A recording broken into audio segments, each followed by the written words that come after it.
All right. 25th, 25th. We're good. Yeah. 25th pod.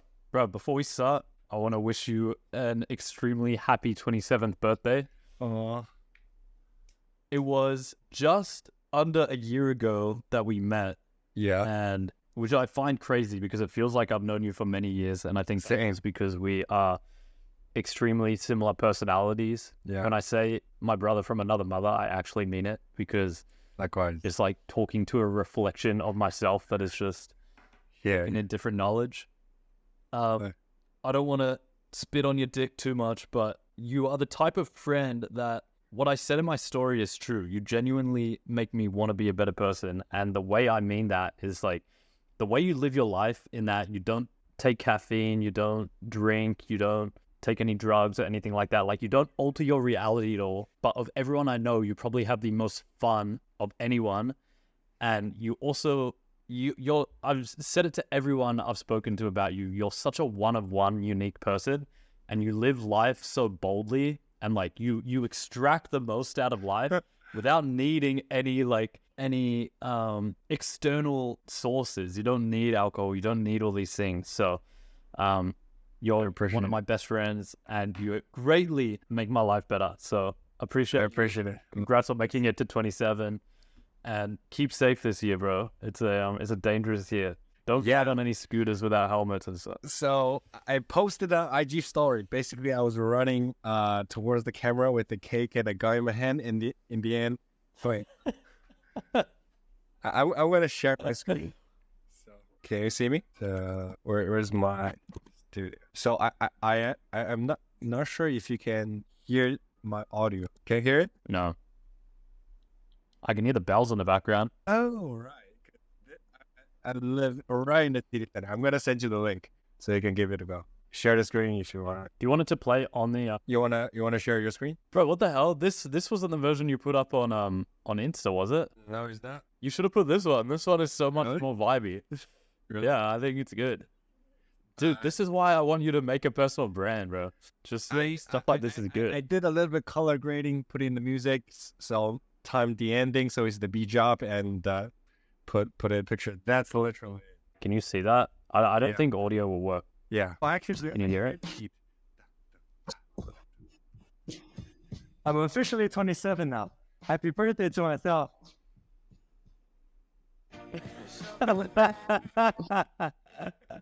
Bro, I don't know why you don't upload, bro. I don't know why you don't upload. It's so good. Yeah. That has the potential of getting a little bit views because I looked up the word. Do you know what's the word for this? It's called birthday blues. Okay. It's a Like, very just feel good. it. And let me check my notes. So apparently this like suicidal phenomenon to like kill yourself on your birthday observed in many countries, especially like Japan or South Korea, and especially it's a milestone birthday. That means 20, 30, 40, like the rate is even higher, probably 40-50% you're more likely to. Okay, this is a very interesting topic. It's very, very interesting. Why do you think it is? And I'll give my first impression. It's just because growing up as a kid, and when you have parents, especially when you come from a good family and go to a good school and stuff, your birthday is celebrated. So I feel like you are conditioned from 0 to 18 to have extremely high expectations on yourself for your birthday, and that you should it should be a special day. That's how we get conditioned. But then once we become adults, two things happen. People stop caring about your birthday, so it's not a special day. And secondly, it's a glaring reminder that you're a year older, and there's probably massive life goals that you haven't accomplished. They're probably the two reasons I would say. It's missed expectations is why the main cause of birthday blues. What do you think? I really cannot speak on the female perspective because it's a wildly different, I guess. But I think this is a theme every male can relate. If we feel unworthy, we haven't did or do some or provide for people around us that made us deserve the love or even deserve a spot in this world. I think that's how people think. Agreed, bro. Agreed. All right, before we jump into any topic, I have prepared, it won't take too long, Yeah. prepared a list of 27 questions for your 27th birthday. Oh, That okay. I want you to answer. They're not too long. They're not too long, and they're all somewhat related to your. Some of them kind of overlap because I wrote a bunch and then I made ChatGPT spit out something that kind of overlap. They're like related to travel, your lifestyle, this kind of thing. Okay, let's rapid fire. It can be one. It can be one word answer. It can be yes or no. You can elaborate on it, whatever you want. Okay. All right. Question 1: best city in the world to live in right now. Moscow. Moscow. Okay. Best city in the world for food. Xi'an, China, my hometown, because both of my grandmas are there. Wow. Good answer. Good answer. Okay. Best country for nature and adventure. Or best country or city? Mexico. Mexico. Okay. The most underrated place you've ever been. I like around Russia, I guess, or Ukraine. Damn. Okay. Okay. Best place to meet interesting people / a network. Digital nomad spots. I'm talking about Dubai, Medellin, Colombia, Bangkok, etc. Have you seen the Levels IO tweet I forwarded you? Yeah. That was interesting. But I saw Sydney and Melbourne at the top there, and I know for a fact. Okay. Not That should help. great places. Yeah. So I don't know how trustworthy that list is. Okay. All right, next question. We're on to number 6. What country surprised you the most? It's all travel related. No, just part 1 is. Surprised. Dubai. Surprised you to the upside or downside? Upside. Upside, okay. What is one country / city you would never live in and why? New York City, because I've been there for a decade now and I hate it from the bottom of my gut. Okay. It's a quote unquote hate. It's like how you feel towards it, Sydney. Like I'm done with it. Yeah, true. Yeah. That I chapter is 100% done with relate. my life. Okay, one item, and I don't want a generic answer. Like I don't want you to say your phone or your laptop because that's obvious. What is one item you take with you to every place you go, like your essential item? Why is the 360 camera? Damn. Okay. I thought you were gonna say those headphones, your lucky headphones. Yeah. Oh yeah. They're still here. But I guess that is as well. Okay. What is your most chaotic travel story / bad travel story? So bad one probably. When I was going from Singapore to Indonesia, 'cause apparently there's a huge I thought it was gonna be this. towards the Chinese, and that's really Yeah. Okay. worst. So it was just racial treatment going from China to Indonesia. Yes. Okay. If you had to choose one vibe to live in for the rest of your life, you can't travel anywhere else. I don't want you to give a specific city, but what vibe would you want?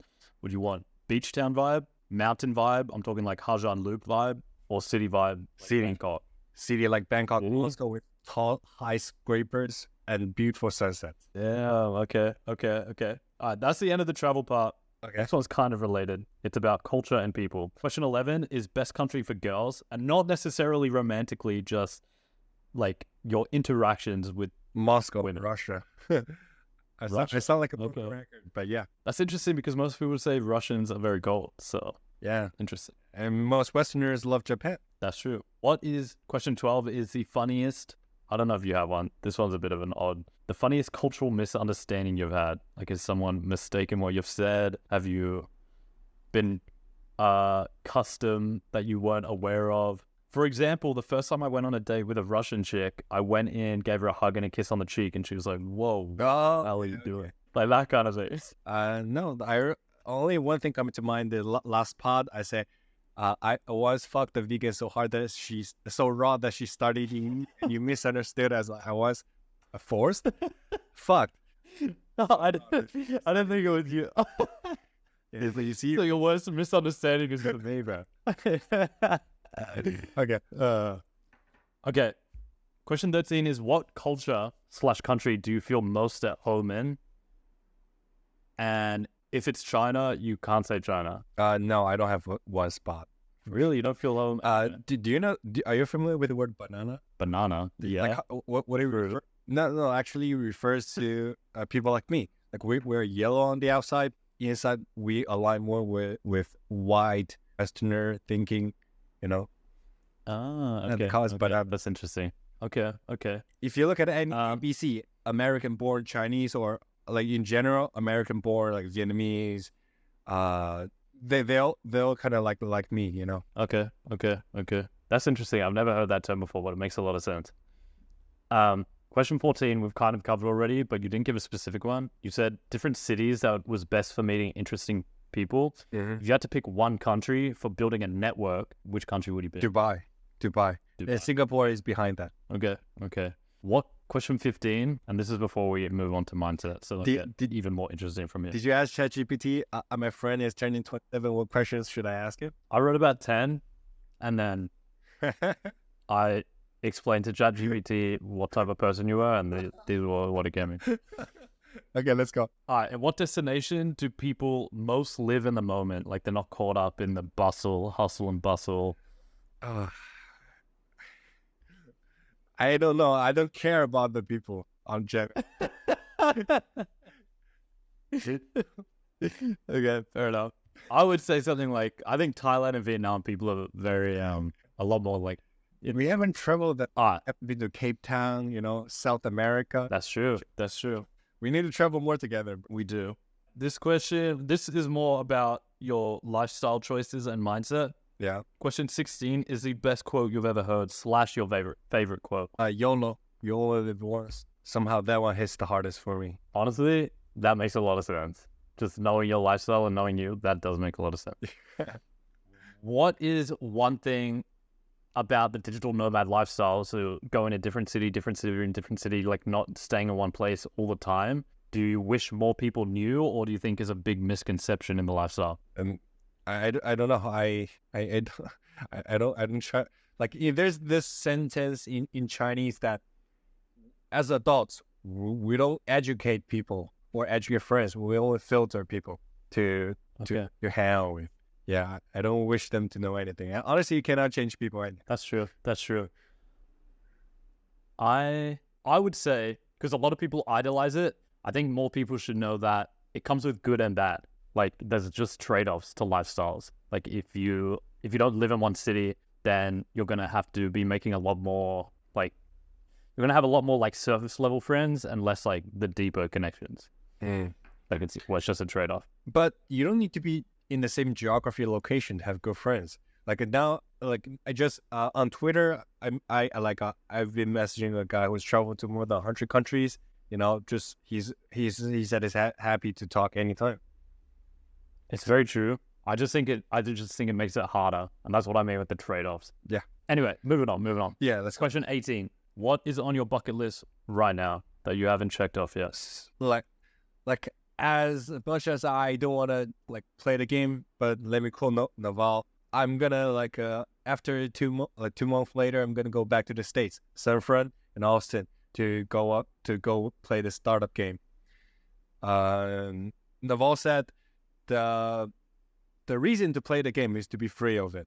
It's something I gotta check off my list. Damn. Okay. Did you say in 2 months' time you're going to go to San Fran or Austin? Yes, correct. I'm going to the States. So you first New York, then Miami, or just Florida in general, 2 weeks each. And then I'm gonna go to San Fran. Okay, dude. We're putting a bookmark in that, and we're circling back around to it after these questions. Yeah, I want to talk more about that. Yeah, but this one's sort of similar to an earlier one. You said if you had to pick one city, it would be Moscow. If you had to pick one to retire in, so you're now old Eugene, you're 67. Oh, definitely somewhere with nature. I got a big farm. Somewhere with nature. Yeah. Like, give me a example. I haven't been to the Caribbean yet. I need to travel more on that. So I cannot give it. Would it be mountains nature or beach nature? Ooh, ideally with everything. Do you know, when they sell extremely luxury real estate, they call it 4 views. You have a green view, forest, and the lake view, and a city view, and something a fourth one I cannot remember. Ocean view? Sunset. I think the fourth one is sunset. You got the water view. Okay. So if you have those 4, water view at a high point, it's a luxury prime location. Okay. This question I'm curious about. What is your go-to routine when you first land in a new city / country? Like, you get off the plane, what's your routine? Like, what do you do? I just do a lot of homework. I like guys on what to do, what to visit at the city. You are a wizard on doing, like, when you were here, I probably did the most sightseeing I've ever done in my life. We hit every single spot. Yeah, because I remind myself, like, this could very much be the very last time I exist in this city. So if that's the case, I want to see everything it has to offer before I do. That's true. All right. What does this one is kind of corny. What does freedom mean to you? Location freedom, financial freedom, and like Naval said, it's not peace of mind, it's peace from mind. That's right. Damn, that's a fucking banging dude. I every day maybe watch 20 minutes of it because it's so intensive on the like nuggets of truth that I just need to pause it and think about it like all day. And I've written multiple reels about them. Like it's Naval is crazy, bro. He's like, per word said, he must have the most, like, I know you can't measure it, but like in terms of insight to per word spoken, it's Naval is the Michael Jordan and then everyone else. I think the number one Joe Rogan, that pod is still the number one ranked of all pods I've watched. Agreed, bro. Agreed. Okay. From Oh, did you watch the David this was the him? no, not yet. Dude, I've like 14 podcasts open on my thing that I need to watch. Okay, bye. Let's go. But I just started 75 Hard and I listen to podcasts when I'm running and doing stuff, so I should get them fast. All right. Let's do, the question is the biggest mindset shift you've had, but let's do it from the age 18, so almost 10 years ago. When you were 18 years old to now, what is the biggest shift in mindset you've had in terms of what you're focusing on, your view of the world, that kind of thing? Honestly, I thought I'd grew and changed a lot. I think 2 years ago, I was looking at the diary, the notes, the social media platform that we used back then. I haven't changed a lot. Crazy. Really? Yeah. You were like this back when you were 18? Yeah. Wow, The okay. character, as far as I talk with my mom, my grandma, I've been like this since pretty young. Damn, okay. That's kind of cool. Just more wise and more knowledgeable, I guess. More All right. Navalism. Naval. Yeah, more Navalism. All right, question 23. We have 5 left. What is one piece of advice you would give to your 18-year-old self? And it could just be one thing. You can send them a message and that is from you 9 years in the future. And it's not something like buy Bitcoin or buy Tesla stock. I don't know. How are you going to approach it? I don't want to keep saying Naval shit, but what he said in the Chris Williamson podcast of like, just don't stress about things as much as you do.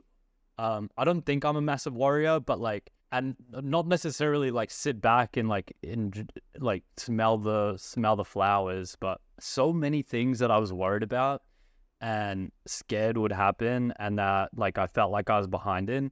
Yeah. None of it came to like fruition, and I think I would have saved myself a lot of unnecessary mental suffering and anguish, and maybe enjoyed the journey and process more if it was just like don't sweat it, like just like everything is okay. Same. If I got the say time traveling opportunity to go back to have a short conversation with my 18-year-old self, I wouldn't go. And let me quote Ralph Dabali. He's the author. I'm recently reading his book. He's the author of The Art of Thinking Clearly. So he said, live and let live. However you... Yeah, I like that. I agree with you as well. I wouldn't go back and say anything because I wouldn't want anything to change. Yeah, just live and let live. Live and let live. 100%, bro. All right. Question 24. We have 4 questions left. What does success look to you right now? Not like for your whole life, specifically right now.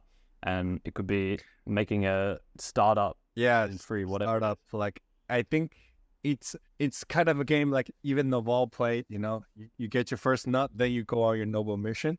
I want to get that title of the founder, like the exit, title. That's good. So I'm excited. I mean, we're going to talk about this after these questions, but it's very cool. It's very, very cool. All right. What's one non-negotiable habit that you incorporate every day? And if you don't have one, that you do often? Like, I don't think you meditate or anything like that, but like along that line, do you exercise every day? Yeah. I walk about 15,000 steps a day. Because I don't... Every day? Yeah. That's my daily average if I show you my... Wow. That's super impressive, actually. Is it? I thought... Yeah. How much steps is a 5K run? Check yours. But like, I'm going like hardcore this year. So like, I feel like if you did last year, my average step count was like 4,000, 5,000. Okay. Terrible, dude. Yeah. Okay.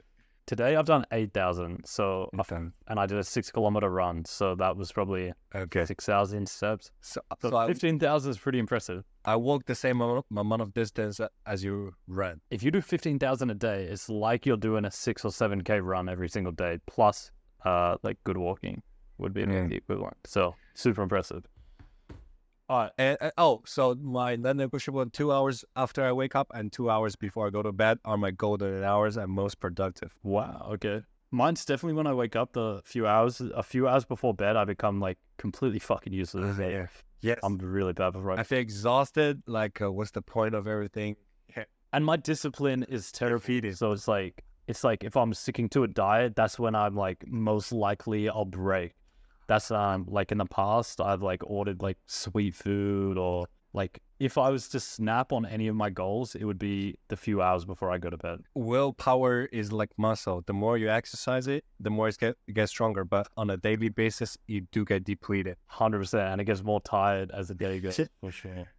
Agreed. I'm gonna add another non-negotiable habit that you have, but it's so normal for you that you don't do it. But it's that you don't drink caffeine, you don't drink alcohol, you don't do drugs. They're massive non-negotiable habits that like are big deals to other people, but it's just your normal life. And honestly, it's one of the things I admire most about you, because that's huge, dude. And it like, bro, meeting you and just seeing how you interact with other people, how confident and outgoing you are, all without the need of drinking and stuff like that.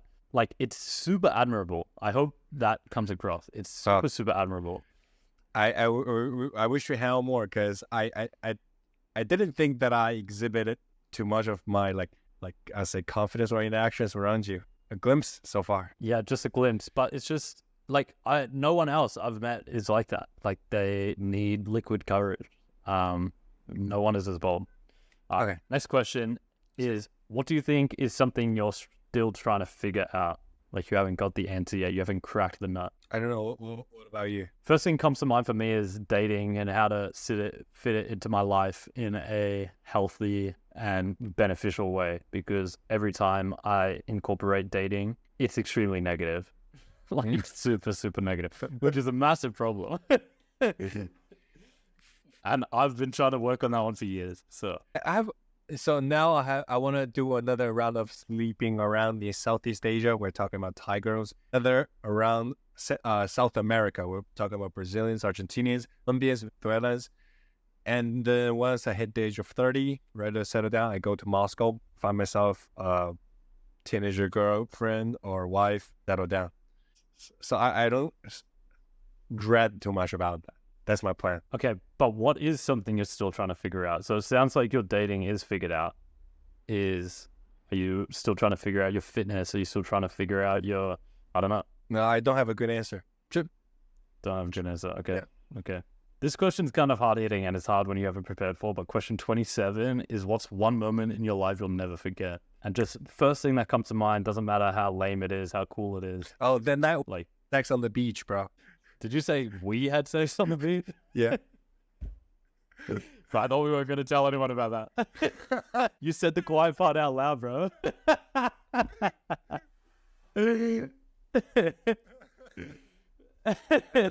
That's meant to be kept.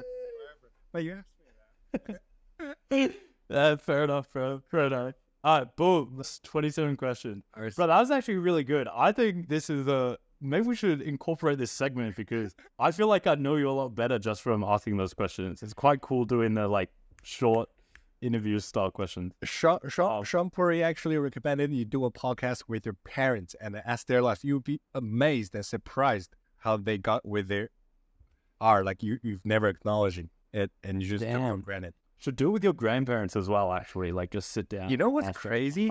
Like, my grandma, of course, it's like common knowledge for her. But the other day, I was asking her about her grandma, and she still remembers it. Like, the grandma, like, how does one comprehend that? Crazy. Yeah, that is crazy.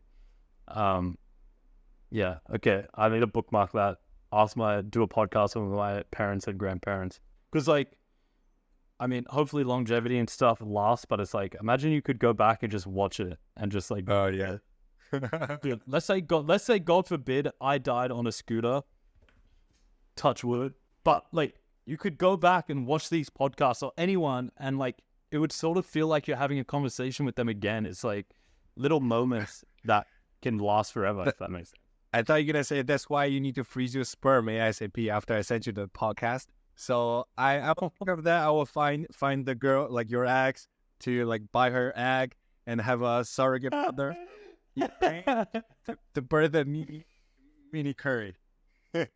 Bro, it's true. So We need to go bank our sperm in case something happens. I know, bro.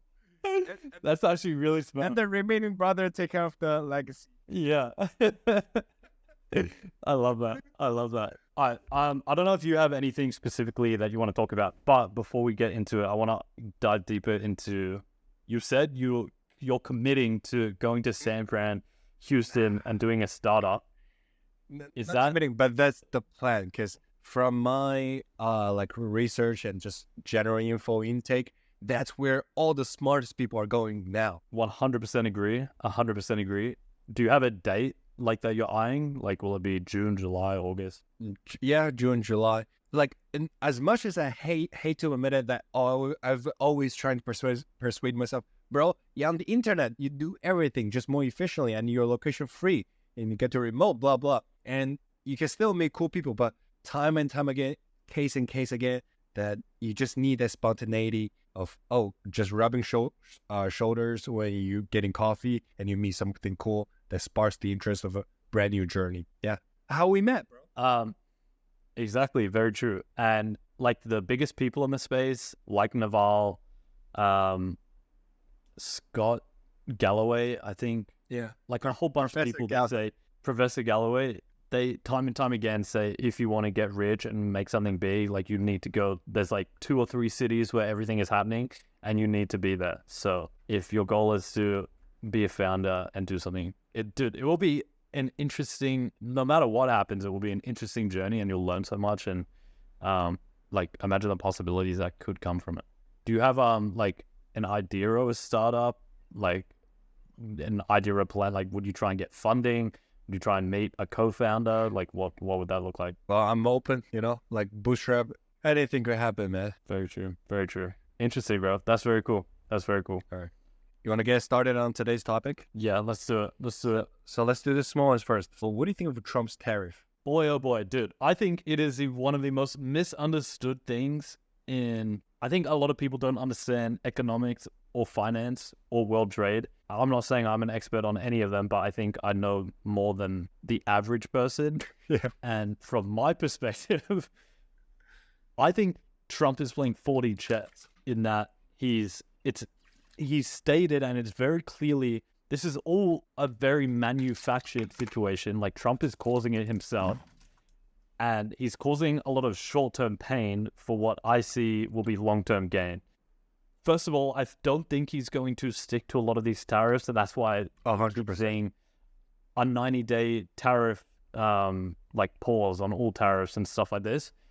I think what he's doing is he's trying to purposefully manufacture volatility and a crash. And what that does is it forces the Federal Reserve, who is not the government, and they can't be forced by the government to do anything, but you can put pressure on the Federal Reserve to lower interest rates and stimulate the economy, which creates more jobs, puts more money into the economy, makes stock market go up, makes everything go up. People are happier, people are spending more money. And the only way to do that is if the volatility and the crash gets bad enough, which it is, the Fed is sort of forced to step in, and what they'll do is they'll cut interest rates sooner and they'll stimulate the economy more, which sends all asset prices higher, more jobs are created, more money's flown around, etc, etc. The other thing is, if you look at the reciprocal tariffs that he's putting on countries, it looks like America has been given the short end of the deal for a very long time. Like, the fact that they're getting tariffed by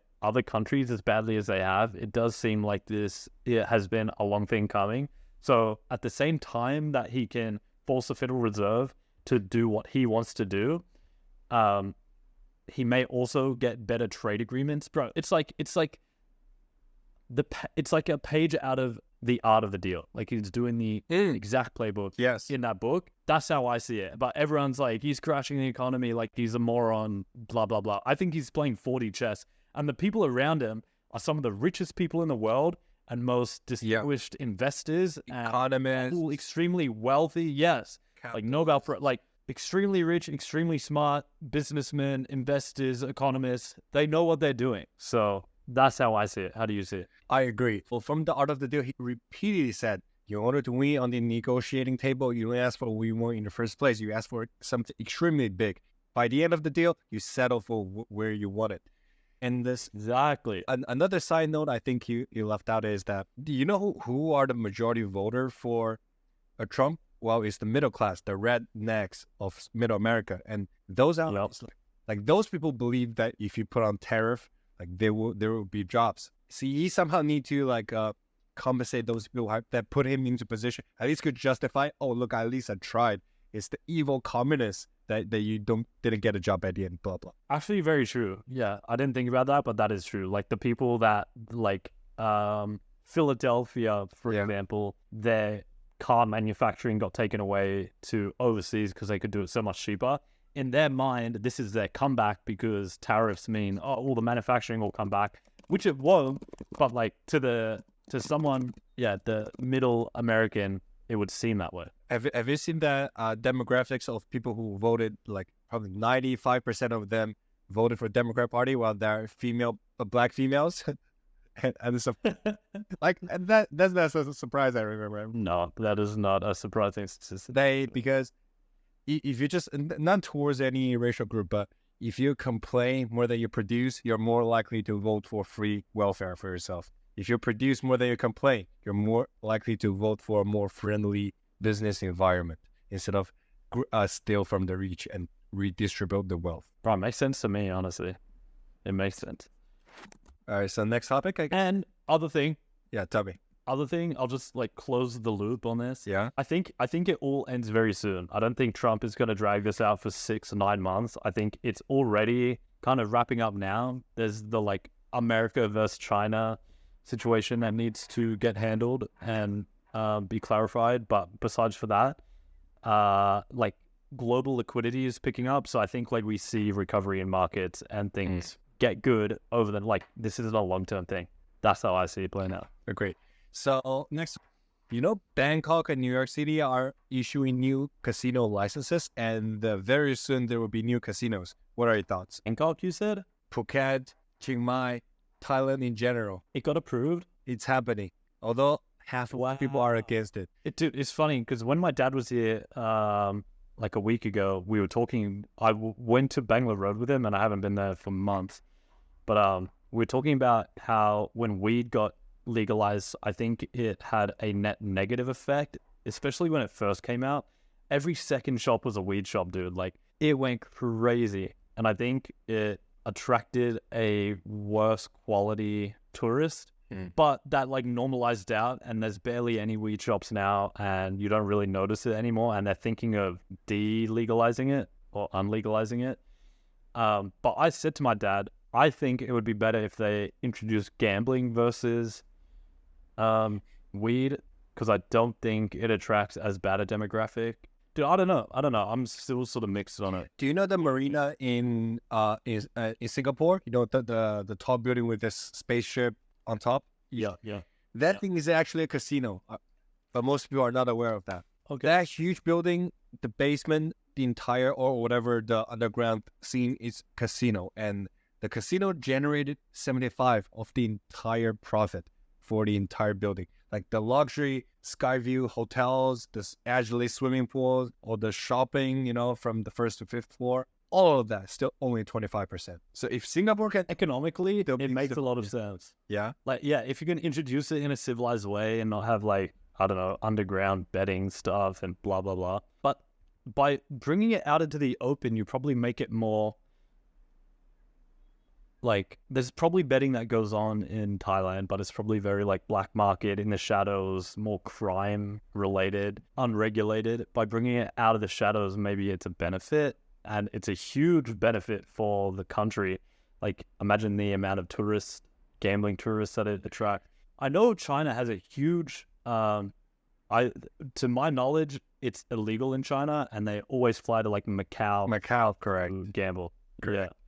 Yeah. Like, it could attract a lot of people from China because it's illegal in China, betting. It's a highly illegal. So only in Yeah. Macau, yes. So yeah, it could like bring in. I mean, when we were going to the night markets, there was a lot of tourism from Asian countries, so it could bring in like high Yeah, money but ballers. I think this is a net negative for the society because how the much Why? inequality, the extreme cases. When I was researching on this thing, I watched a couple of shows, TV series, movies on the gambling. It's terrible. The reality is bloody. People get abducted. People sell their wives. Giving their heads chopped off. High interest loans. It's a whole terrible mess. Do you think it's survival of the fittest kind of thing? Because it's hard to relate when you don't have a problem, but I don't understand how people can get addicted to gambling. I know it's a huge problem and it is hugely bad, but It's as bad as it's as bad as drugs. Anyway, next topic, I guess. Yeah. Nice. So your IG, Jamie Goes Ghost, it is reflecting mostly fitness. What are your thoughts on flexing wealth? Do you think you will attract the wrong friends and only gold diggers? Dude, good question. I like this question. And I've been thinking a lot about it. I don't know if you've seen Josh has started his personal brand, so he's just started posting. Oh, I have. We were discussing similar videos to mine. We were discussing how do you monetize a page like the page I'm building? And in my eyes, you can either do two things. You can go extremely niche Yeah. and sell a high ticket product, or if you go extremely wide and try and capture as much attention as you can, someone like Mr. Beast, you have to kind of sell like a commodity or like a product that many people can buy. So my idea would be like not luxury, but like high end workout clothes, like hoodie. There's a few Gymshark 2.0. Think Gymshark, but like more niche and more luxury. That's kind of what I was thinking would be the coolest way to monetize. Lauren Piana. Bro, is that a like athleisure brand? No, Bro, I was doing a lot of research on LVMH and Bernard. What's his name? Bernard Arnault or something. Yeah. He was the richest person for a while. Yeah. Bernard Arnault. Yeah, Same. CEO of LVMH. Just because, okay, here's a few findings, just talking about the social media thing. I started this accountability group. I think today's day one. I think we're going to lose over 50% of the people. And this is after messaging back and forth and like them begging to be in the group. And out of like 100 plus people, I was like, okay, you seem serious about it. I'll choose you. I think we're going to lose 50% of people on day one. And the reason I think is because it's a free group. So people assign no value to it because they're not putting any money onto something. If you sold a hoodie for $300, $400 and it was good quality, but it's obviously marked up by 200, 300%, you think it's better than it is. You assign it higher value because of the price. Like, you're going to look after it. It's going to be your favorite hoodie, blah, blah, blah, just because you invested more of your own money into it. There's like a give and take. Like, it almost doesn't even reflect the actual value. Okay, going back to the flexing wealth, I think it would be a terrible idea to flex wealth because the only people you will impress by flexing wealth is people who don't have wealth. Like a guy that has a lot of money would not be impressed by you flexing a Lambo or you flexing designer clothes, you flexing this, flexing that. The only people that are impressed by that are people that don't have money or are extremely trashy or have, in my opinion, like bad intentions. So like a gold digger, someone who wants to be friends with you because you're flexing well. Any of the people that I think we both would respect, someone like Alex Hormozy, Zuckerberg, Steve Jobs, these people, like, dude, they were not flexing their Lambo. They were not like wearing designer stuff. They like wealth isn't even like a concept that they are flexing. I don't know. I think that would be a terrible idea. And the audience you would build from it, and you would get a lot of hate from it. And a few problems. The audience you attract, what product would you sell people? I guess getting rich, like you'd have to do the Andrew Tate thing. You are, a lot of people relate wealth to like evil and bad. So like you could have the best intentions ever, but people think being rich just makes you a bad person. So you're inviting massive amount of hate for, I don't think, much upside. Okay, so a case study, Dan Bilzerian. Do you know that the majority of his IG following, however big it seems, 100 mil, 200 mil, they're majority Indians, Pakistan. So that's just worthless, right? You want first world followers. Second of all, on the bright side, he do get a lot of connections because one thing you've all been sharing in common is their desire for beautiful women. The amount of people that want to hang out with him for the pure access of beautiful women gain him a lot of status and power. So that's the other side of the coin. However you want to interpret that. That's true, but that's not flexing wealth. That's flexing girls, which I think is a little different. I can't in my head think of any example of someone that primarily flexes wealth. Maybe Andrew Tate, I guess. But like, I feel like his is a bit more nuanced in that it's just like one tenet of 5 things that he also stands for working out all the time, putting in hard work, like doing that. Like no one just flexes money. Why were you thinking about building a page about like flexing cars and stuff? No. I was thinking about you. Oh, like I should flex money? No. I wouldn't. I would just brainstorming. I think there's a way you can subtly convey that you've got money without being cringe about it. Like Iman Gadzi is a good example. Maybe he does it a bit too over the top, but like Daniel Dalen or whatever, however you pronounce his name, like if you go through his carousels, like one might be him writing in a diary in first class. It's like you're kind of like subtly flexing that you can afford that type of stuff, but it's never like the focus, you know?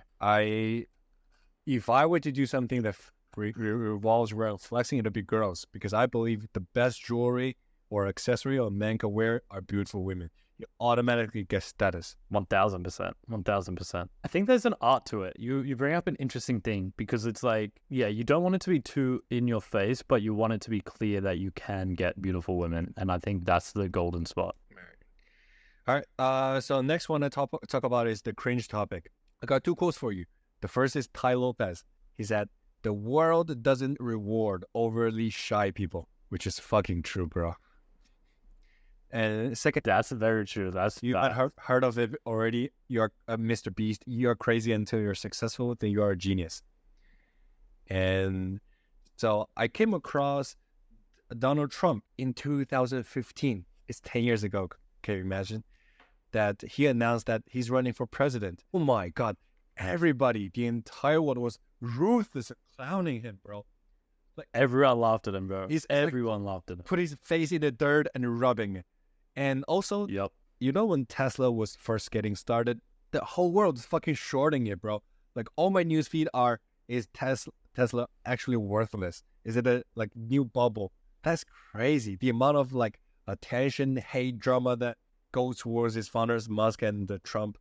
Wow. I think Chris Williamson has a good quote, and it's dude, I lost it. So my point is just listen to what people have to say, but make your own decisions. The world is ruthless. You only have to be loyal to yourself. That's it. Yeah, 100%. And like speaking on the cringe thing, I was very, I don't want to say embarrassed, but self-conscious when I first started this Instagram account, and I was like very hyper aware. And I know all those things. It's easy to hear those words, but it's much harder to internalize that no one cares at all.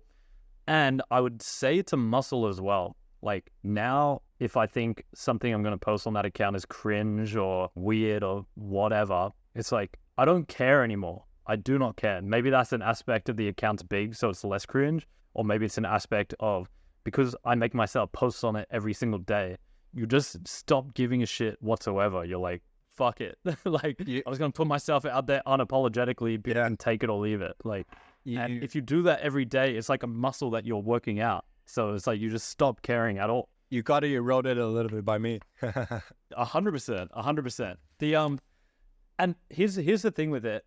That's just level 1. It's like you need to get over that cringe bridge, and then once you have gotten over it and you can consistently post yourself authentically online, that's just level 1. Then you actually need to work out how to get views, how to monetize your thing, how to compete with all the other people that are doing the same thing. It's like getting over that bridge isn't the end of it. Like that's literally the first step you have to take, but it's an extremely difficult step to take because you feel extremely judged. There's this golden saying in Chinese: if you're not feeling awkward, then it's the others around you that will feel awkward. Basically, you can imagine a guy dancing in McDonald's in the cashier line, just mindless. All the people around him, oh my god. But he himself is having fun. That's kind of extreme, but dude, I like that. I really like that. There's some banging Chinese quotes like that. That's a very good quote. For example, if you go approach and go, "Hey, you're really pretty," and the girl will be the one feeling awkward, you will be like out. 100%, bro. 100%. Oh, I've got two like little gems that I've been thinking of that I just want to share because I think. Have you read this book? This is a book I'm reading now. No. It's called Essentialism. I think James gave it to me, but it's like I've only read the first like few chapters. It's about, I wish I could succinctly like convey the concepts in it, but it's essentially that when you're successful, you get reinforced by becoming an authority on something. So kind of corny, I'll use my Instagram as an example, but when I had 0 followers, no one was messaging me, no one was asking me, no one was grabbing my attention. Now that I have a small following, I've gotten over 1,000 messages of people asking for my 75 hard routine, what diet I followed, like supplements, like the entire protocol. And success naturally gets you split in like 100 different directions. So as opposed to when I first started posting on it, and the only objective I had was to post 1 time per day and make that post as good as it is. Now that I've been successful, I've been rewarded for like becoming that guy, and my attention is split across a whole bunch of domains. I feel like I need to respond to 1,000 people. I need to respond to people's comments. I need to do this. I need to do that. I need to work out how to monetize it, blah, blah, blah. Okay. And the point of essentialism is, I'll get the diagram up. It's like you need to kind of unlearn some things that get you from level 0 to level 1 to get you from level 1 to level 2. So this is a diagram of your energy. That is what eventually happens. You're majoring in the minors pretty much. Whereas if you just keep focusing on that one thing, you'll make a fuckload of progress in one direction as opposed to making tiny progress in a whole bunch of areas. And the quote is in German, and I wrote it down. It is weniger, aber besser. Weniger, aber besser, which means less, but better. So like ruthlessly cut the fucking shit in your life that is essentially meaningless and means nothing. So using this Instagram microcosm, me responding to people's DMs, me responding to people's comments, that's essentially useless. Like it's completely stupid. Agree. The one thing that should be focused on is making the best piece of content every single day and like ruthlessly improving that to get more views, more audience, more eyeballs, blah, blah, blah. If I cut everything else away and just focused on that day after day, then you'll make a fuckload of progress. A good example is Mr. Beast. Until he started launching a bunch of businesses, and now I think he is spread too thin on like, he's doing the Amazon show, he's doing Feastables, he's doing this, he's doing that. When he was just razor focused on making the best possible video, and that's all he cared about, look at the like crazy amount of progress you can make when your focus is like dialed in on one thing. So weniger, aber besser, less but better. Yeah. Focus your limited attention, energy, willpower on the pain point, on the edge, at the tip of the knife, where it penetrates the most. Yes. And it's very much like, it's a very self-reflective thing of like, you need to take account of your life and be like, what is the one thing that I care about the most? Like, what am I trying to accomplish? And what can I strip away? I feel like life really isn't about more and doing more and adding more to your plate, It's not always about force. And you see it with the richest people like Elon Musk. At a certain point, they sell everything and they strip everything away from their life because I think they come to the same conclusion. They don't want possessions and they don't want things. Agree. Andrew Wilkinson's book is a great example where it's like success inevitably gets you pulled in like a fuckload of directions, but that's not what got you the success in the first place. The thing that got you success in the first place was ruthlessly focusing on the one thing that matters and detracting and pulling and like guarding that so heavily. Anyway, I've been thinking about that. Very good point. Thank you for the gem. All right, I brought something very nutritious to the table as well. You ready for today's brain gold nugget? So it's I'm ready. Toddlerism. You know what's a toddlerism? Oh yeah. So have you noticed the left? They stir up drama, cry out, complain loudly because they feel the sense of presence of being noticed and heard. Finally, so their script is basically you say exercise is good for you, right? You post on your story, but then immediately there will be people jumping out and say, "Hey, what about people with knee injuries, right? Heart problems?" And before you know it, you hate disabled people. They're wait, say I missed the last part. It went all robot. So I heard up until you said like people will be messaging you. You have a knee injury. Yeah, the heart problems, and before you know it, you hate disabled people. Oh, so this is called labeling. characterizing, name calling, and put a hat on your head, right?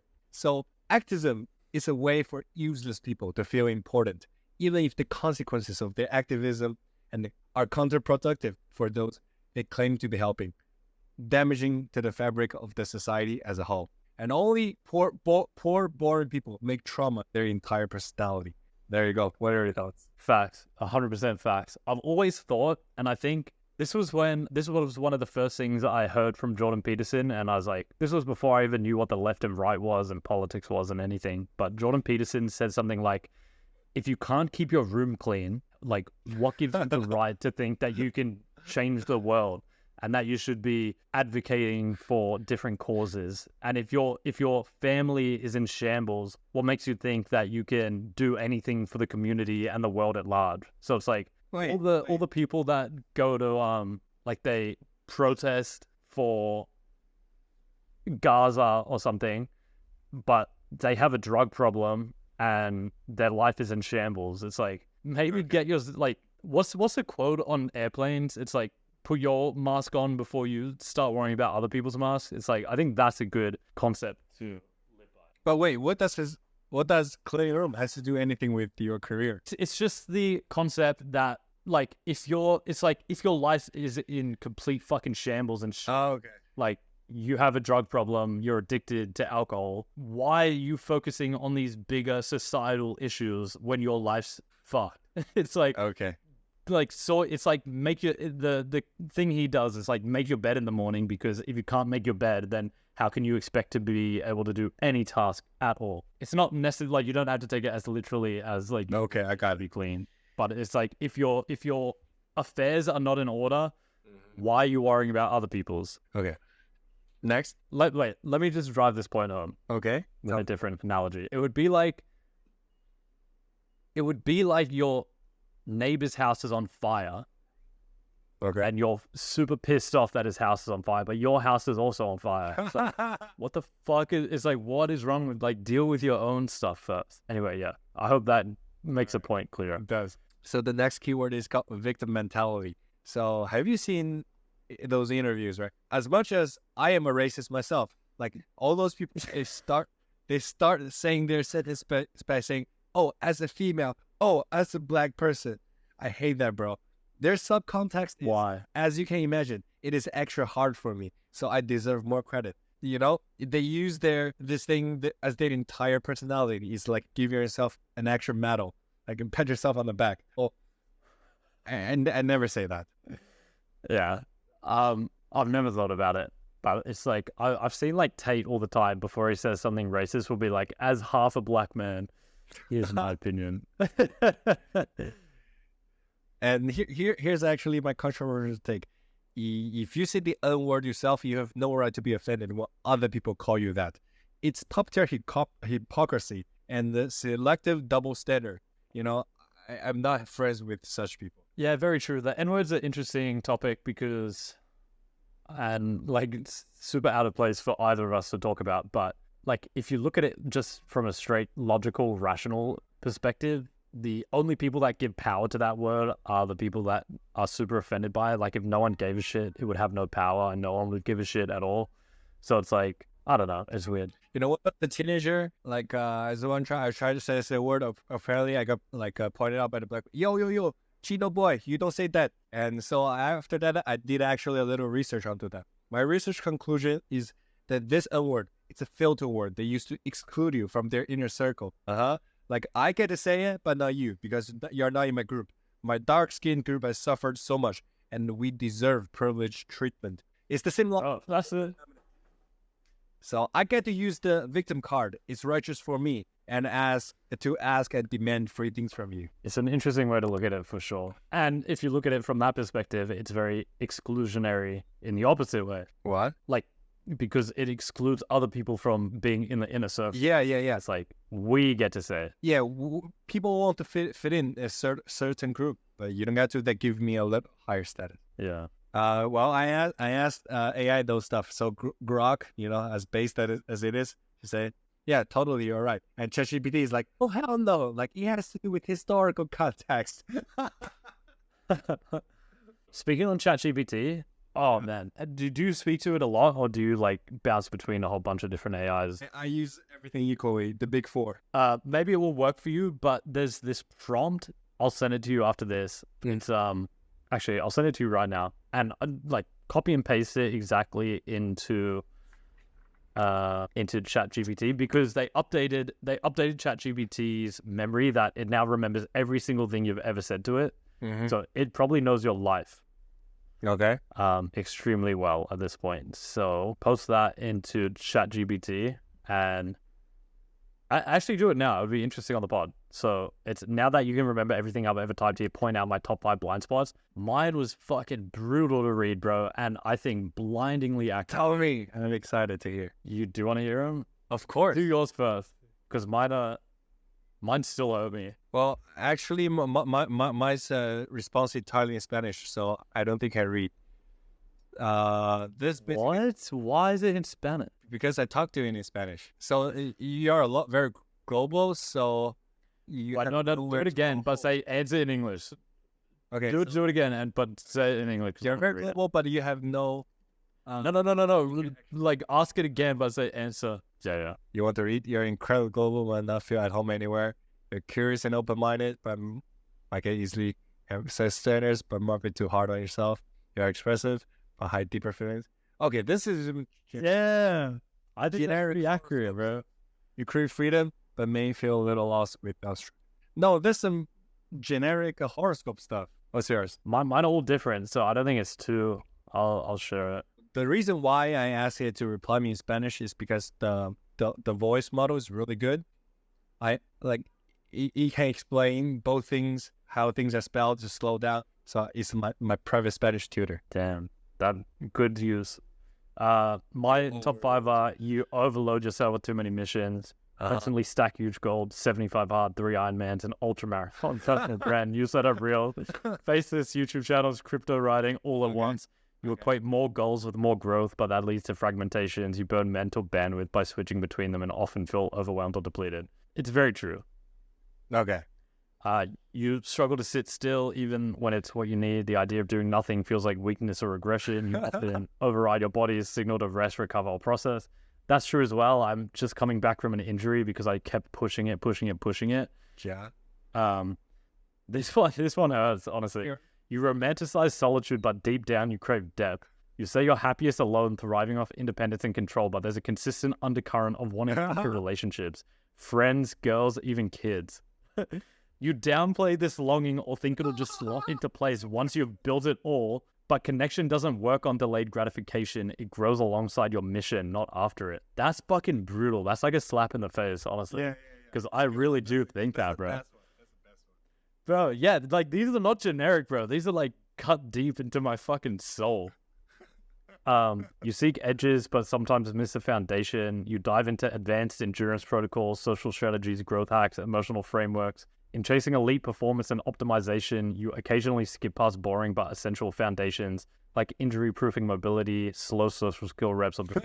See, I don't think that one is as true. I don't think I like try and look for the cherry on top. I think because I've been talking a lot about my injuries to it, I think it thinks like I skip stretching for. Anyway, number 5 was you push through uncertainty with force instead of curiosity. Whenever you feel doubt or lack clarity about relationships, identity, business, your first instinct is to do more, stack challenges, go harder, build more systems. And the blind spot is as sometimes a response to avoid sitting with the unknown. You prefer action to ambiguity, but some answers only come when you stop trying to force them. I think they're all very from knowing me, do you think they're accurate? I'll say the number 3 is the best one. The 4 and 5 are like kind of try hard. I think, yeah, the first 3, I think, like you overload yourself with too many missions, 100%, bro. I wish I could peel things away, but it's like I've tried to. Let's say my Instagram was making good money, I would fuck off Crypto Nutshell and I'd fuck off the Faces YouTube channels, but that's not the case. All my money comes from those other 2, which I don't enjoy doing. But yeah. Romanticize solitude, but deep down you crave depth. That is that one. That's a good sentence. I've never used the word to romanticize. It's good. Yeah, that one hits hard and hurts. I'm not gonna lie, that one hurts, bro. It's Yeah. like a philosopher telling you, "Hey, bro, you're not that deep as you thought you are." Yeah, straight up. Shallow stuff.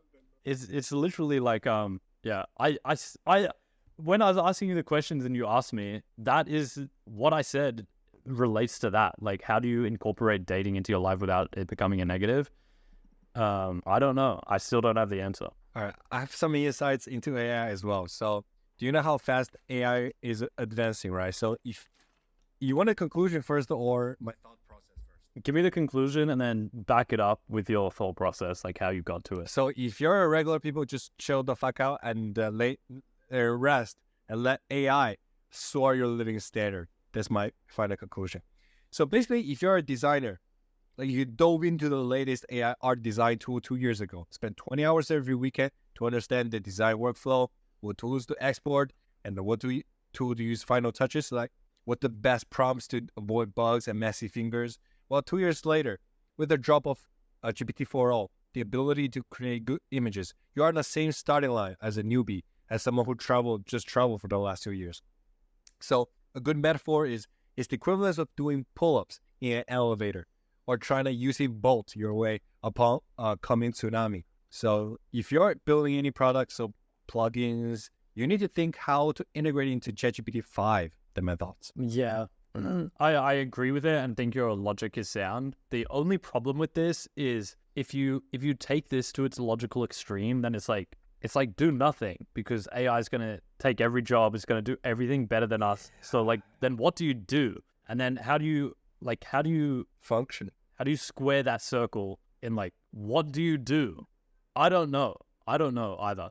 Because I was thinking of like, how do you monetize the Instagram? And one of the things I wrote down was like, it can't be taken away by AI in the next 10 years. And I was thinking, well, what isn't going to be taken away by AI in the next 10 years? And the answer is, I don't know. Because before AI came, you would have predicted artwork and cartoon drawing and like creative tasks would be the last thing that would be taken away. And they were the first thing that got taken away. Yeah. So trying to predict out 10 years, the things that you think it won't take might be the first things that it takes again. So it's like, I don't know. Also, the self-driving cars in China, in certain cities, there are a lot of them. I think in US, it's only Austin and etc.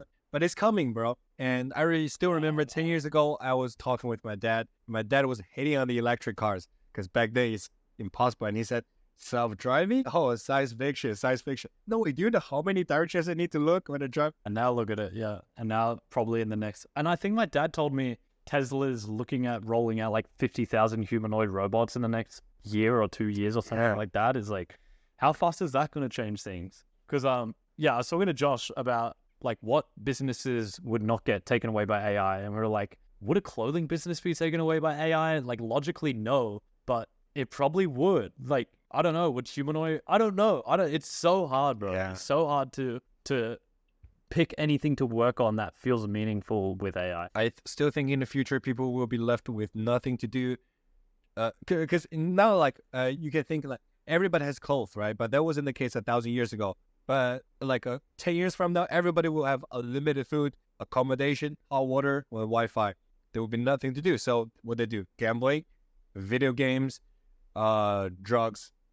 And like, what if their health is perfect as well? So you don't even need to like work out. Like you just have optimal everything, your perfect body, like perfect muscle mass, perfect this, perfect that. Do you know that Yeah. they feed to dogs like those huge bags? You can that stays around forever. What if like there's a perfect formula for humans? And it tastes perfect. It gives you the perfect macros. Yeah, I just get a scoop instead of ordering delivery every time. You know? exactly. Yeah, it like lasts forever. Oh my god. Yeah. So that's a problem with that. I agree with you, but it's hard once you go down that line of thinking. All right. Like let's do like a 10 more minutes, and because it's been getting long. You have to go somewhere? Yeah, I've always got to work, but yeah, let's Yeah, okay, let's do the education. Education does not equal schooling. So you want to get started first or me? You get started first. So my conclusion is that my family was like on the more wealthier side when I was young, and that turned out to be a bad thing. Here's my thought process. I tried all the hobbies like a Rubik's Cube. I had every Lego toy, trains, robots, everything I wanted. my family would give it to me, and that's actually not a good thing for a male, I'll say. So now looking back, I almost wish it wasn't that easy for me. I wish my parents forced me, hey, go get a job so you can use the hard-earned money to buy the toys, so I could learn business and hardship sooner. That's interesting. Just a personal caveat. So by my first year, when I first went to the States, right, I attended a private Catholic high school. Do you know how much is the tuition? It's like $60K a year, and you need to pay for your transportation, your host family, your weekend activities, your clubs, and everything on top. That's fucking bullshit. What a terrible waste of money, bro. That is a lot of money. And the private tutors I had when I was China, they're $100 an hour, like in Chinese RMB. Because one of their students is the highest scholar in the province, whatever. It's fucking wasteful, bro. I deserve a slap. Yeah, fuck. What's yours? Dude, when you brought up the like parents like gave you anything you wanted, like Rubik's Cube, any activities, like you got to try everything. I don't know if my dad consciously did this or not, but so I have 3 sisters and then it's me. My dad, when I was growing up, was extremely harsh on me to get a job really early, even though like we come from upper middle class, I'd say. Like every holiday we're flying overseas, multiple houses, lived in different countries multiple times. I wouldn't call us rich, but like upper middle class. Yeah, I agree. And he wasn't like that with any of my sisters, but like as soon as I was 15, he made me get a job, and he was like on my back constantly, made me get a job. With all my sisters, he bought them a car, and like good cars, and he helped me buy my car, but like their cars were like 20, 30 grand. My car cost 3 grand. Like it was a piece of shit. And I had to save up money to buy half of it. And then he helped me, but he definitely, I don't know if this was a conscious thing of like boys versus girls. And I hated that like it was like this, and he was so harsh on me to go and get jobs. But now looking back over 10 years later, I'm extremely thankful he did that, because he definitely imbued a sense of, I don't know, hard work and like hustle to like get money that has stuck with me throughout it. And I think that is the difference between like raising men and women. You need to imbue men with that.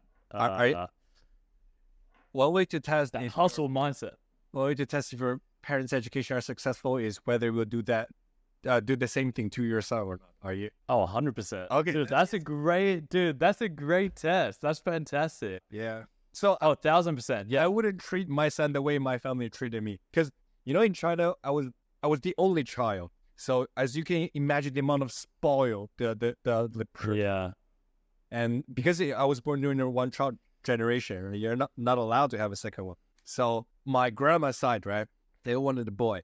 Both my mom and father's side, they all want a boy so badly. So I was treated like a king, and that's terrible. Damn, dude, that's super interesting. Thank you for sharing that, because I almost have the opposite experience, that I was the third. Like there's like the stereotype that the middle child's forgotten. I'm not just a middle child. I'm one of multiple middle childs. So it's like, because like the parents always love their first and their like youngest kid the most.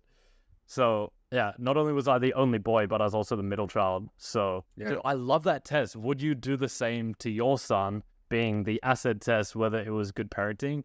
And if anything, I'd be even more harsh. And I, at the time, really didn't like my parents treating me like that. Yeah. But I would be even harsher on my own son versus if I had daughters. So dude, that's a nugget. I wouldn't let my kids go to a traditional school. Like I would use AI to tutor him and ask him to, like, here's how I would teach him business. Let's say he's 5 or 6 years old, right?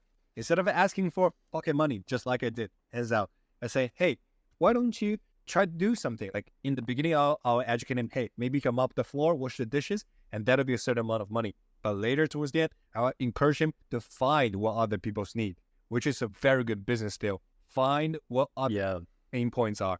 So if you can tell me that you can help me like park the car that I wasn't even aware of, that I could pay you to get rid of my to-do list, I'm happy to pay you extra. Imagine the amount of knowledge, the business savviness he'll have when he's a teenager. Ooh. I like that. The whole schooling thing when you have kids is a hard one, because I think you learn a lot from being in in physical social situations, and not necessarily with like other very smart or gifted or whatever kids. Like just the schooling system and learning, like I feel like you learn a lot from the social hierarchies that form and the different mixes of people. I feel like that's very crucial to upbringing that I think would be hard to replicate if you like, let's say you gave them an AI tutor or something. Like you miss all this like learned social skills and knowledge from being in person with a wide variety of people. Does that make sense? Yeah. Like, have you ever actually met a homeschooled person that wasn't a little bit off? Haven't. I really don't know anyone who's homeschooled. True. There's probably not a big enough sample size, but the ones I've met have always seemed a little off. But those homeschool, like my kids doesn't have to be home all the time. Every afternoon he'll go out to jiu-jitsu club, taekwondo club, billiards, basketball. That's where he's social. Not you sitting in a fucking classroom with desks. Yeah. Okay. Good point. Yeah. All right. So, keep moving forward. Now I'm at the senior year of my high school. This when my mom lost $100K, US dollars. It's a gold Ponzi scheme. It didn't factor that much, but for a week she was in very low mood. So that's when we made the decision to, because I hated the school anyway. So I transferred to a public high school in New York City. So the tuition is basically free. It's like $6,000 a year.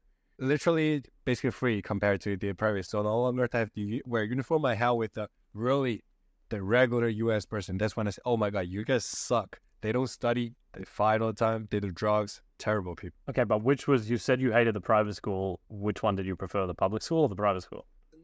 No, it's just a transfer, because I think it's a terrible waste of money because I hate school anyway. So you hated them both equally? Well, the public school one is more freedom. I thought, is a great save of money because I hate going there anyway. Yeah, true. So it was, if you had to choose of the two, the public school was better. No, I hate them both still. But okay, so do you know SAT, the AP test? Yeah. So I scored, I think back then it was out of 1,600. I scored, I think 1,400 out of 1,600. And on top of that, I did AP test. So basically you do a subject test. So for math 1, math 2, and physics test, I got 2 perfect scores. And the other one, I'm 1 question off. So that's how I got into the so-called best public business schools on the East Coast, my university. So that's kind of my story. What's yours? Damn, so you're extremely smart. No, just the average US kids are so fucking dumb.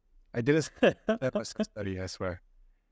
Wow. But yeah, okay, you're clearly higher than average intelligence, but I think we both knew that. My story, bro, high school, I really did not like it up until, so when I was in grade 5, my parents moved to Chicago for a year, and they like ripped me out of primary school, moved me into Chicago, and I did not want to go because I had my close group of friends, and then we were in Chicago for a year, and I hated it at first, but then like found my friends, found my friendship group, went to 2 different schools. I went to elementary school, then middle school in America, and then after the year they did the same thing, and I was like heartbroken again because I'd like just found my like roots and my group and my friendship, and it was like I was just becoming a teenager. I was like 12 or 13, and it's like a tough time. So then they moved me back, and I hated school again because like in the span of like 4 years, I went to 4 different schools. Okay. Different school. Eventually went to the high school that I ended up graduating with when I was 13. And I think I hated it the first 2 years. I didn't really have I hadn't found my friendship circle. I'm not a big person, but I didn't go through like a growth spurt or become like bigger until year 9. And then I grew a lot and sort of came out of my shell, like sort of found my personality, found my friendship circle. And from year 9, 10, 11, 12, like the final 4 years, I went from probably in year 7 and 8, I wouldn't say I was a loser, but like definitely not popular, to in year 9, 10, 11, 12. I wouldn't call myself popular or the friendship circle we were in, but like we're definitely well respected, like started going to all the parties, like getting into the more social, like I loved the last 4 years of high school. Like they were extremely fun. Started dating girls, like all that kind of thing. But up until that point, it was a very big switch in year 9. I think it sort of I don't know, where I sort of became the personality I am today. In terms of like grades, I've always been smart, was always in the top classes for math and English. Like you get ranked based on your skill level. You get put in different classes. I was always in the top classes. Then in grade 11, my first girlfriend I ever dated, is like the first love kind of thing. Broke up with her so the final 2 years of high school, there was like a year period where like I went off the rails. I started smoking when I was 17. I'm drinking a lot, partying, like went from like a pretty smart kid to like kind of like super moody, smoking, like rebellious, like cringe kind of like 17-year-old. But then in like the last 6 months of school, I really pulled it together and was like, I didn't know what I wanted to do, but I wanted to like, I don't know, excel and achieve good things. We have the ATAR, which is the version of SATs or whatever. And I didn't study. All my grades were really bad up until like the last 6 months. I took it really seriously. I ended up, in each subject you get ranked, and I did well everywhere. And I came first in my school for science, a science subject, because you get a medal. It's like if you get the highest ranked like test scores, you get like a thing. Wow. James actually, there's two that I did really well in. One was science. I got first and I got the medal for it. The second one was economics. I came second, and James was the motherfucker who came first. Wow. I know, James came first, and it's interesting because then me and him went on to do the Crypto Nutshell stuff, which is about economics and finance. And we both hated economics, but we came first and second in the school for economics, and he beat me like only by a few marks. And I stand by it was because the teacher liked him a bit more and like graded his essays a bit better. Anyway, my final scores, they weren't fantastic. So in Australia, you get a score between 1 and 100, and it's everyone in the state. It's like your test scores. If you get under 30, they don't tell you. They just said you got a mystery mark because it's so low that they can't distinguish people. But if you get from 30 to 100, so if you got 99, that means you were in the top 1 percentile. What do you think my score was out of 100? And it wasn't that good because I like fucked around for the first 6 months, but like I pulled it back at the end. 90 percentile. Close. I got 88. I wanted to get 90, but like I left it too late. 88 is good. Like it was definitely one of the, like it puts you in the top like portion of your school. Okay. But it was, and it got me accepted into all the universities. And then I went and did I got accepted into essentially every single uni course that I applied to. Went and did a generic business one, and then switched to marketing, and then switched to business leadership, blah blah blah. Eventually graduated with a degree in finance. Same. And in that oh damn, we're both finance bros. In that year, I also did a year in Tennessee, and that was the most fun experience ever because I got to like, not only had I lived in America, like for like elementary school and middle school, then I got to experience the like college life and the fraternities and the like party stuff and all that. But in terms of the learning I did in uni, massive waste of time. But I didn't know what I wanted to do during those years. So it was like, at least I was still getting experience. I was still like, you like learn how to learn, and like the year in America kind of made my whole university worth it. But like all of the knowledge was a complete waste of time and a massive waste of money. So yeah, that's my like education. So you said you hated economics. I'm the opposite. During my uni, economics was my favorite.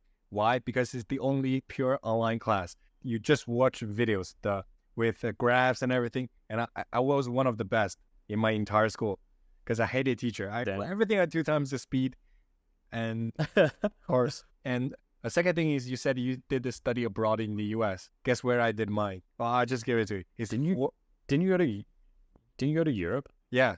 So I did Paris, Amsterdam, Costa Rica, and South Korea. So I applied for as many study abroad programs as I could because I hated New York already back then. And because how long were each one? It depends. Some of them are 1 month, the other are like 4. Wow. Okay, dude, that's very cool. Would you say those made your university experience worth it? No, I still hate my uni. I still did the uni only for my family because I'm the first generation. Yeah.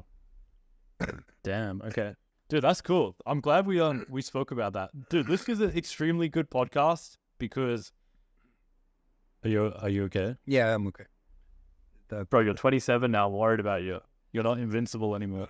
What was I gonna say? Oh, another thing is I don't know about your uni. Our uni are credit based. Once you achieve the 124 credits, so each course is like 3 credit. Right? Some of them are 4 if they are extra hard. So once you achieve that credit, you can graduate. I've always told my mom that before I enrolled, I can graduate in 3 years. She didn't believe me. But in the end, I still graduated in 4 years with all my peers. But I took 2 full semesters off, basically a full year traveling. Damn, that explains a lot. I remember I finished my winter course in Paris. I was like, Mom, I'm already in Europe, so why don't we just fuck the spring semester and let me travel for half a year? I'm ahead. Well, it makes sense, bro. Yeah, so I literally just make that like that. Skip the full semester. Damn, dude, this was an extremely good pod because the questions I asked you at the beginning, plus the education stuff, I feel like I know you a lot better. Okay, so a little segue into you remember the kid I sent you that got rejected by all the Cow AI founder? Yeah.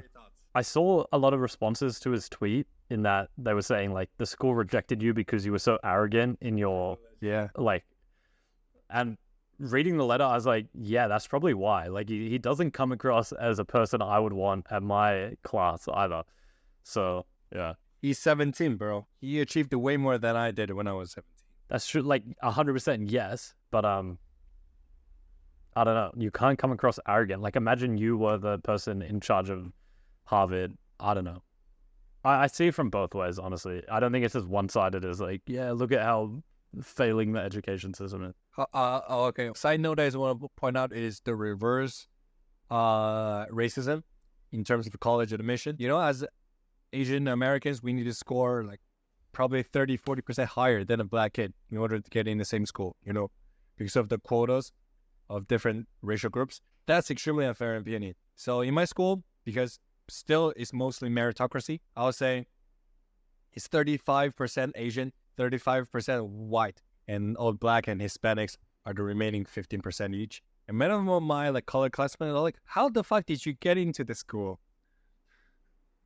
Yeah. And I think the only way to do it is meritocracy, honestly, but yeah. Hi, bro. I think we got to wrap it up. I've got to get a bunch of work done, and then a second, I am back on 75 hard, so I need to work out again as well. Okay, so let me borrow 2 more minutes of your time. So okay. Let's envision the future of good school. Do you know like Elon Musk will teach kids how to engineer by solving problems? So instead of teaching them, hey, this is a wrench, and now memorize it, the year it was invented, and 6 different ways to use it, right? So why don't you approach by, hey, I want to fix tightly this thing, but my hands hurt. Like, what do I do? I think that's a better way to educate. Yeah, true. It's not rote learning. It's more like learning how to think. Now, new schools having you imagine you have the same group of classmates, right? But each semester you do a different continent, and instead of learning negotiate from the textbook, the teachers actually ask the kids to negotiate the gold price on the gold market and to see who got the lowest price. And whoever got the lowest price get the best grade. That's a good school. That would be cool. I mean, yeah, that'd be cool. But the logistics of that, how do you do that? It's expensive. But yeah. Yeah. Just startup community, SF, I'll say more than kids to build a social media following as a full-time job. That's the best entrepreneurship. Honestly, yeah.